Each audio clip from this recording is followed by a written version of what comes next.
Is Drake a culture vulture? Did Kendrick Lamar go too far? And is this battle between Kendrick Lamar and Drake, is it the greatest battle in hip hop history?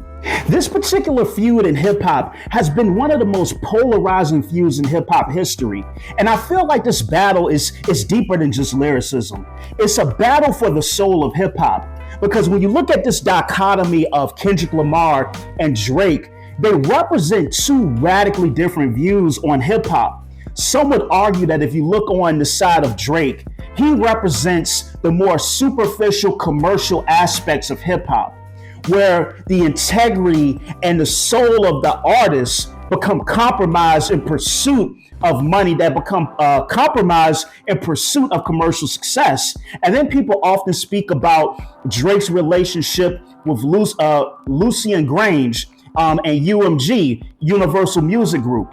On the other side of this dichotomy is Kendrick Lamar. Now, this is the side where a lot of hip hop purists fall. So they're looking at Kendrick Lamar as representing hip hop in its most pure essence. Because when you listen to Kendrick Lamar, each one of his projects are different. He gives you a wide range of subject matter. He makes a focus on putting so much just in one line of lyricism that people often kind of hurled him or hail him really as the GOAT, as the person that's actually surpassed Jay-Z, that has surpassed Nas as the greatest MC of all time.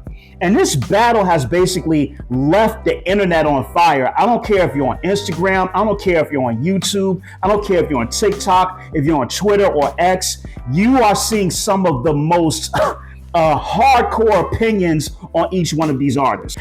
Drake, Kendrick Lamar, and J. Cole have often been referred to as the big three. And the reason for this is because over the past, let's say about 10 to 12 years, these three artists, when you're talking about image, when you're talking about influence on the game, influence on up and coming MCs, you can't really name any other artists outside of Drake, Kendrick Lamar, and J. Cole that have had that level of influence. Now, when you go back and you listen to Drake's album, the most recent one that came out, This Is For The Dogs, on that particular album, there's a song called First Person Shooter. And on this song, J. Cole says, I love when they ask about who's the hardest MC. Is it Drake, K. Dot, or me? We're the big three, like we started the league. And he says this line. So, which kind of seems like he's paying homage to both Drake and Kendrick Lamar. But then when you get to the Metro Boomin song with Kendrick Lamar, Kendrick just straight up is like, fuck the big three, it's just big me.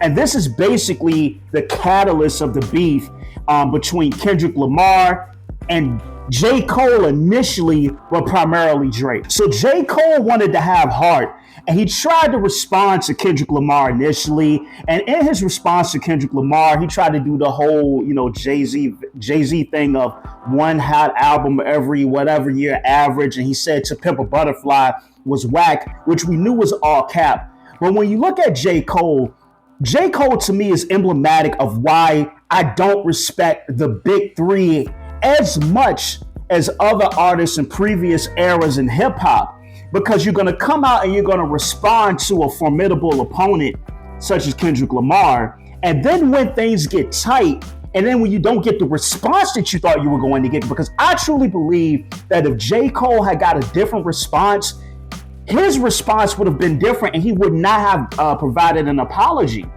But because he didn't get the response that he got from his particular diss track that he aimed at Kendrick Lamar, he apologizes. Now, I recognize the maturity in the apology, but with that being said, you can no longer ever have any bars where you're talking about how you will clean other rappers up, nobody can step to you, you're one of the best ever, how you'll smoke other rappers, they're not competition for you, because in real time, we saw an opponent step to J. Cole and he backed out. Although I can understand his reasons for doing so, but from a perspective of an MC, you do not apologize. And even with Drake, when I look at him and you go back and you look at the beef that he had with people such as Common, and then especially Pusha T, it's like, hey, Jay Prince stepped in, I'm not going to, release this particular track.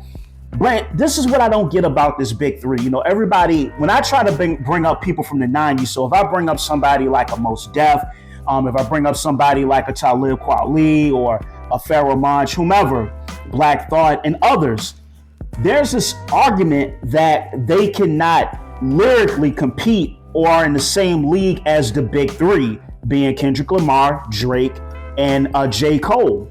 But I would argue that in no other era in hip hop history would you actually have an MC apologize to another MC. I don't really think it shows any sort of maturity. It just shows that I'm going to backpedal because the diss track that I initially put out did not receive the response that I thought it was going to receive.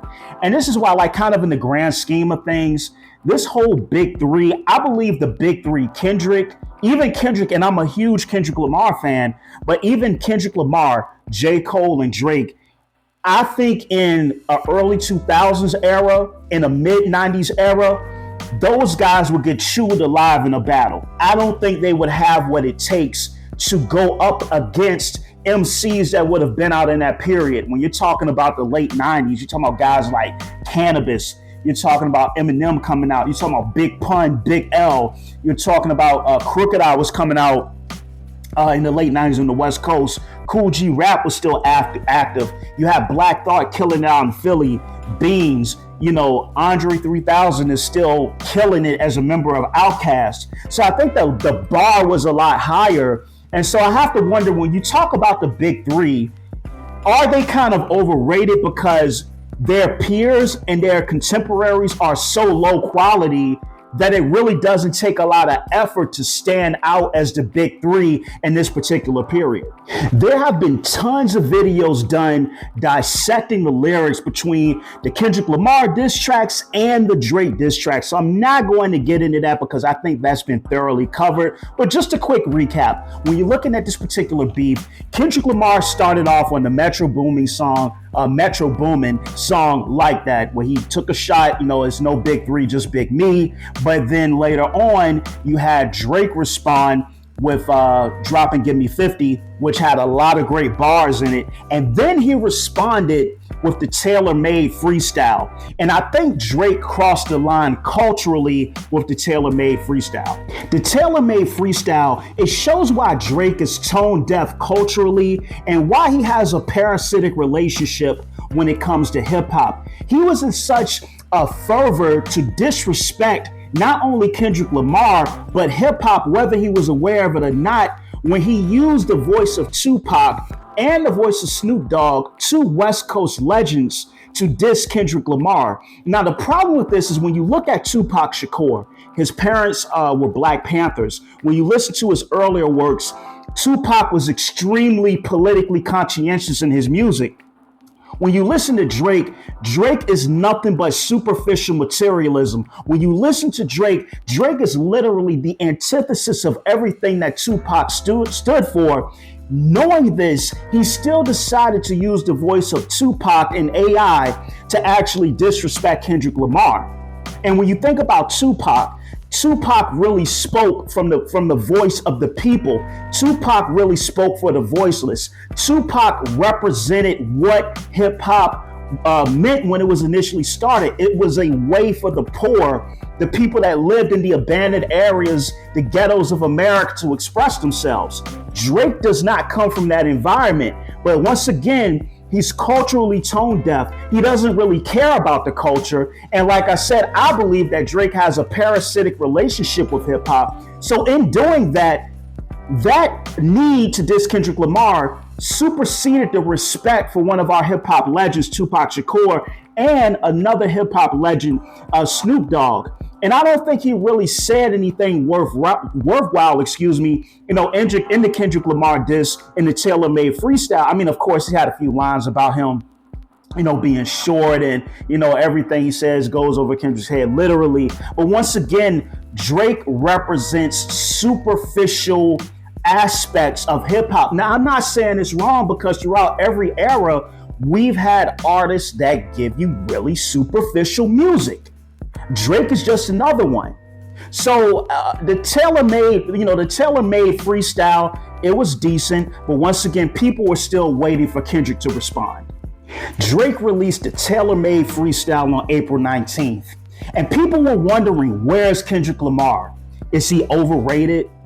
Is he not as good as people profess him to be? Hey man, the guy only puts out music every few years. Maybe he don't got it in him to put out a response this quick.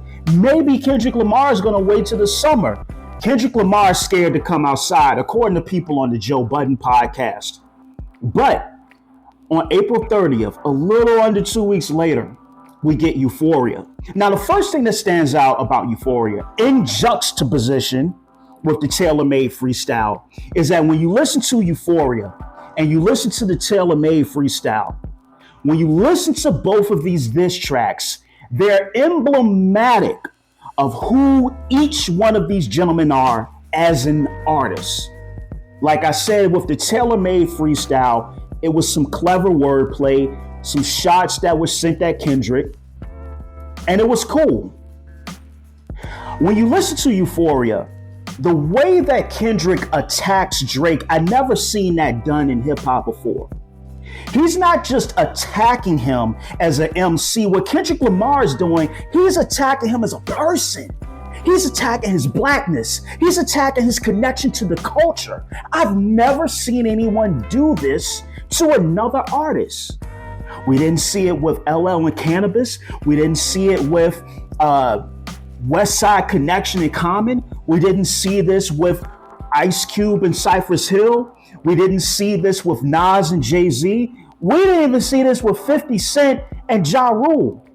And I would argue that with Euphoria, he took the craft and art of making a diss track to a different level.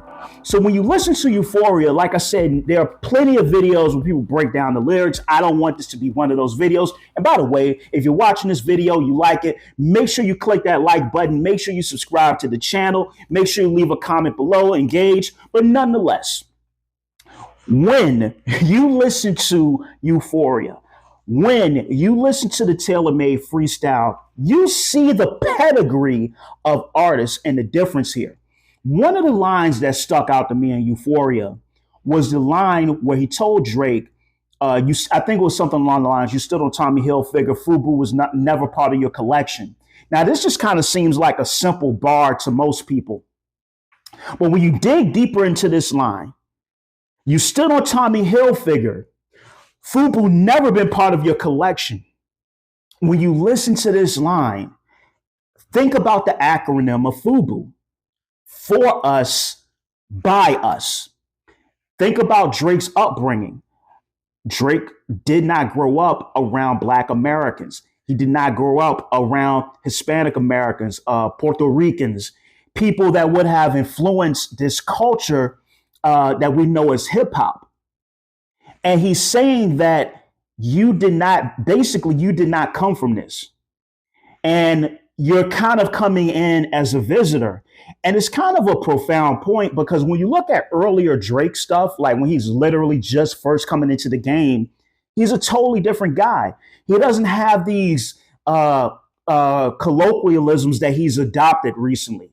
He doesn't kind of have that edge and that swag that he's adopted, that he's probably gotten from hanging around people like Baby and Lil Wayne and others. He has that now. And this line was powerful because, you know, Dame Dash often talks about culture vultures. And we think about culture vultures. I think people kind of think of a race thing, but you have white artists that have contributed a lot to hip hop, like MC Search, Eminem, Paul Wall, even Everlast, although he doesn't really do rap anymore. But you have a lot of white artists that have contributed to the culture, who put in and invested into the culture. But when you look at Drake, Drake is almost kind of like a manufactured rapper out of Canada. Kendrick Lamar is extremely layered with his diss records. And even calling the first diss track Euphoria, we all know that Drake is an executive producer on the show Euphoria, where it's hypersexualizing high school girls. And he makes accusations against Drake or points out the fact that Drake stays in communication, goes after underage girls. Also in Euphoria, he mentioned the fact that Drake is basically a deadbeat dad. Now, fast forward to 616 in LA, and 616 in LA, 616 is Father's Day. 616 is the birthday of Tupac as well. And then once again, what he's doing is that he's jacking your timestamp tracks that you're known for. So if you listen to Drake, you know Drake does 5 a.m. in Toronto, 9 a.m. in Dallas, 5 p.m. in New York, and a few others as well. He did, the most recent one is 8 a.m. in Charlotte. But he took that and dissed him. And so once again, he says a lot in these songs, and there have been other videos where people have broken down the lyrics. I don't feel like I could add anything there that has not been added already. But one line that stands out, and I'm saying this because it's going to serve something later on, one line that sticks out is he basically says that there are leaks in your camp. There are OVO people that are working for me. So the follow-up to that is Family Matters. Now, in my opinion, Family Matters is probably the best diss track that Drake has done in this entire series. He wasn't 100% locked in on Kendrick, but he has some crazy bars in it. But once again, when you're listening to this particular song, when you're listening to Family Matters by Drake, once again, he has bars, he has wordplay, but it's all superficial. But when you look at Euphoria and you look at 616 in LA, is pointing out the hypocrisy in Drake's character, is pointing out him being a deadbeat father, drug use, going after underage women. All of these things he's pointing out on Euphoria and 616 in LA. And so to me, I think Family Matters was a great song. You know, once again, he has like some really crazy wordplay in it, but it's not giving you that substance. What comes next, in my opinion, is probably the most disrespectful diss track in hip hop history. Meet the Grams is a complete dissection of Drake. No, wait. Meet the Grams is a complete dissection of Aubrey Graham, the artist that we know as Drake. I've never heard a diss track with that level of disrespect. You start off the song by rapping to his son. In a few bars, you're telling his son that you can be his mentor since his father ain't shit. And then later on, you're talking to Adonis. Now, this is where Kendrick gets extremely dark. This is where Kendrick gets really sick. You're talking to Adonis, you're talking to his son, and you say, I wish your grandfather had wore a condom.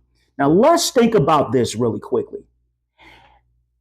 I dislike your father so much that I wish his father wore a condom. So technically, you wouldn't exist, which means I kind of hate you too, but I'm still going to mentor you. This is insane here. This is really insane. But it gets worse. He goes on to address Sandra, Aubrey, or Drake's mother, and he references Drake's hypersexualization of women. He goes on to reference Dennis, Drake's father, and he mentions that all of the vices, all of the horrible things, the bad attributes that Drake has as a human being is because of him. He compares Drake to Harvey Weinstein in this song. He says that the embassy, Drake's home in Toronto, is the next to get raided. He talks about Drake dealing with underage women. He talks about the fact that Drake has another daughter as well. Another child, an 11-year-old daughter. He annihilates Drake, not just from a lyrical wordplay level, not just from the double entendre level, but he's annihilating Drake as a human. This is a deep level of psychoanalysis of another human being done on a diss track. I don't think I've ever heard anybody do this in hip hop history.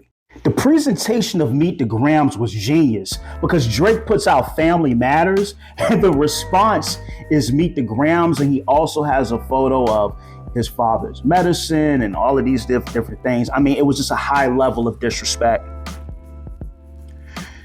So then on top of that, the next day, Kendrick puts out Not Like Us.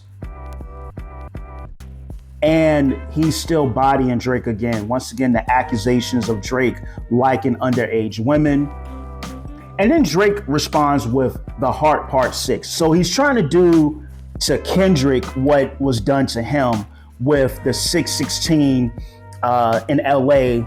He's doing that with The Heart Part 6. So if you know Kendrick's career, kind of normally before he's about to release an album, Kendrick will do like The Heart. So that's kind of like his series. So far he has, The Heart Part 1 through 5. Drake did The Heart Part 6. But in it, he's basically trying to defend himself against accusations, and he says some really weird lines in it. One of the things he kind of references that he's too famous to be a sexual predator, which is pretty peculiar to me.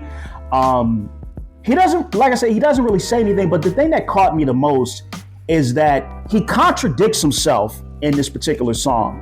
So when you're listening to The Heart Part 6, the way that Drake definitely contradicts himself is that he says that he's feeding Kendrick Lamar misinformation and that Kendrick Lamar was in a rush to diss him, that he didn't actually do his research, and that that his camp purposely fed Kendrick Lamar misinformation for him to put out Meet the Grams. But then later on, he claims that the people that Kendrick Lamar are talking to are clowns. So which is it? The people that you sent to give the misinformation to Kendrick, are they loyal to OVO, or are these people clowns? Or is this Aubrey Graham trying to do some sort of damage control? Because the accusations that are made, these are really heavy accusations. And he even references Millie Bobby Brown, and I don't believe that Kendrick mentioned her at all. And if you don't know, Millie Bobby Brown is the actress from the show Stranger Things.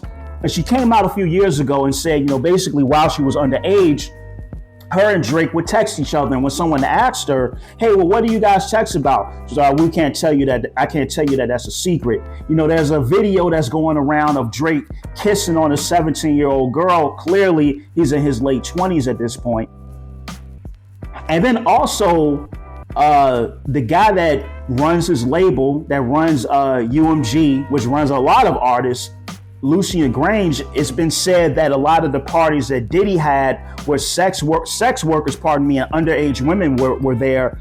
He actually provided money and funding, for a lot of those parties.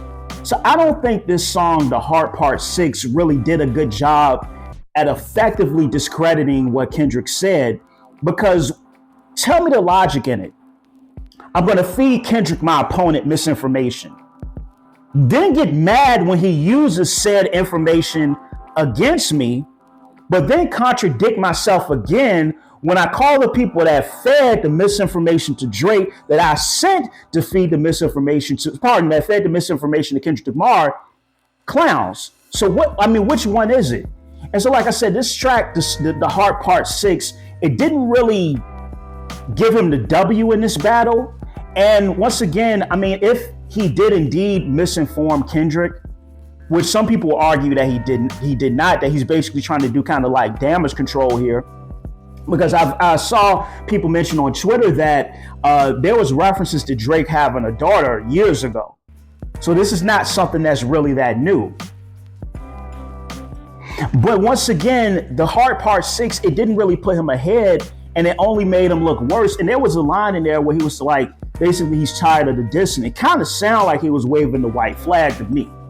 But as I perceive it, in this particular battle, Kendrick definitely won. This is one of the most important battles in hip hop history.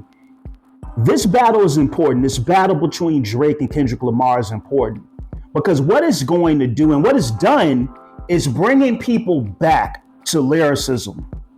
And that is the crux of what being a great rapper or a great MC is. It lies in the lyricism.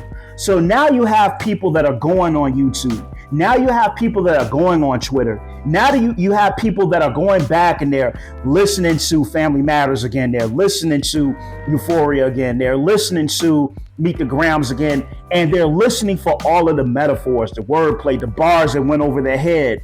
So you're getting millions and millions of rap fans that may have only listened to hip hop for a casual bop to get into lyricism. So the beautiful thing about this particular battle is that it's causing people who maybe don't really pay attention to the lyrics in a song to really sit down and think about the artistry, to think about the complexity that goes into formulating a lyric, a bar, a metaphor, a punchline. People are thinking about that now. People are going in and dissecting lyrics, and they're finding like, oh, Kendrick said that. Oh, Drake said this. And I think the beautiful thing with this battle, if you can find one of the beautiful things about this battle, is that I think it's bringing lyricism back to the forefront in hip hop, because for a long time there was an idea that lyrics don't matter anymore. For a long time there was an idea that I'm not a rapper, I'm a hustler. I'm here to make money. I'm here to get my family out the hood. I'm not here to be one of the rapidy rap guys. I don't do the nerd rap. But now you have two of the biggest artists in the world, and I'm not even talking about just hip hop. Kendrick Lamar and Drake, whether you like it or not, are two of the biggest artists in the world, period. Now you have two of the biggest artists that are forcing millions and millions of people to appreciate the skill and the effort that goes into lyricism. So I think that's one of the beautiful things. But here's the bigger question. Where does this battle fit in hip hop history? Is this the most important battle in hip hop history? When you have two of the biggest artists, arguably ever, exchanging blows on wax that are, providing these really complex, really well thought out diss tracks going back and forth at one another. Does this battle supersede the KRS-One and MC Shan battle? When you look at that particular battle, you have KRS-One dissing the Juice Crew, more specifically MC Shan. If I have to be honest, when you compare this battle to that one, this battle is more important. Granted, I love that battle. I love The Bridge Is Over. But when you listen to songs like Meet the Grams, when you look at the fact that allegedly Drake was providing misinformation, if he did, that's kind of a brilliant move. I have to say that this battle is more important than the KRS-One and MC Shan battle. How does it stack up to Tupac and Biggie? I would say that the Tupac and Biggie battle had far more negative consequences on hip hop because you had two of our greatest artists die before their time. Tupac in Las Vegas, Biggie in LA. But when you listen to Hit 'Em Up, it might be the most disrespectful diss track ever. Some people are arguing that when you listen to Meet the Grams is better than Hit 'Em Up by Tupac. Some people are arguing that Meet the Grams is better than No Vaseline by Ice Cube when he was dissing NWA. I don't know if I'm ready to go there. Now, I'll be honest, part of it is nostalgia, but those songs have stood the test of time. When you look at the battle between Jay-Z and Nas in 2001, how does the battle between Kendrick and Drake stack up against that battle? Now, I remember that battle. I was outside. I was a teenager. I remember when Jay-Z was on Hot 97 with Angie Martinez after hearing Ether. And what made Ether so sick is that he dropped it on December 4th on Jay-Z's birthday. I remember hearing Takeover for the first time. I also remember the Super Ugly freestyle, and we were just like, hey, this is way too much. And I might argue that the Super Ugly freestyle might be one of the top 3 most disrespectful freestyle / diss tracks ever. But I'll say it's neck and neck. I know for the culture, Jay-Z and Nas were seen as the two elite at that particular time in wake of Tupac and Biggie no longer being alive. But I think for this generation, this battle is going to be monumental because this is why it's important. It's showing the young people, it's showing everybody that's a 17-year-old, 18-year-old, 19-year-old, 20-year-old, 25-year-old even. It's showing you why people like myself and people that are older than me, why we fell in love with this genre of music, pardon me. It shows these young people why people like myself, why when Lox was going against state property, it was so memorable for us. They get that feeling that we got, like I said, when we first heard Takeover and Ether. They get that feeling that we got when we first heard second round KO by cannabis, and people were like, oh man, this dude is ending LL's career. They get the privilege of having that feeling. And I think what it's going to do is going to provide a way for young folks to really understand the thought and the brilliance that it takes to become an elite lyricist, that it takes to become an elite MC. The only downside is that now we're seeing some violence that's starting to happen. I believe that one of Drake's stores in London was vandalized. A security guard was shot outside of his home. Now, some people are saying maybe Drake is doing all of this to take heat off of what's going on as far as like the child predator allegations and the human trafficking allegations. But this is definitely a profound and a monumental battle. And I just had to make a video on it, giving my take. Also, if you watch this video, please, please, please leave a like, leave a comment below. Make sure you subscribe to the channel, follow the page, and I'm going to be back next week with new episodes of No Truths Barred. Much love. Take care. Peace.